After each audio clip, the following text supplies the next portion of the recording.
When is a border not a border? When it's a fence that Israel built to create the world's biggest open-air prison. Since March 30, 2018, thousands of Palestinian refugees trapped inside Gaza have taken part in the March of Return, demanding the right to return to their homes in what is now Israel. Israel built a 25-mile fence and has shot people protesting near it, saying it's defending its border. But this fence isn't a border. You know how we know that? Because Israel said so back in the 1990s. When Israel and the Palestinian Authority signed the Oslo agreements, this is how they talked about the fence. The security fence erected by Israel around the Gaza Strip and the line demarcated by the fence shall be authoritative only for the purpose of the agreement. That acknowledges that the line followed by the fence is not a border. Israel wants to portray Gaza as a separate country full of people who want to invade Israel. In fact, international law says Gaza is still under Israeli occupation. The idea that there is actual Palestinian sovereignty in the Gaza Strip or even the West Bank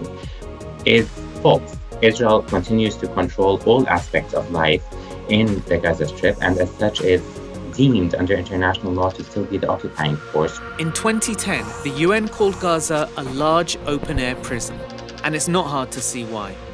There are only 5 crossing points on the Israeli fence, and 3 of those have been closed for years. Of the 2 that remain, only 1 of those is for people. In September 2018, Israel allowed less than 6,000 people to exit through the Erez crossing. Israel even limits what goes into Gaza through the fence.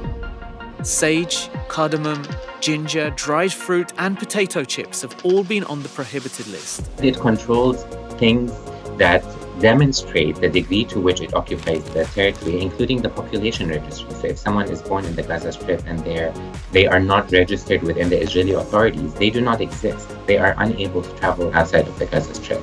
More than 2/3 of people living in Gaza are registered refugees whose families were forced out of their homes by Zionist militias in 1948 in what became Israel.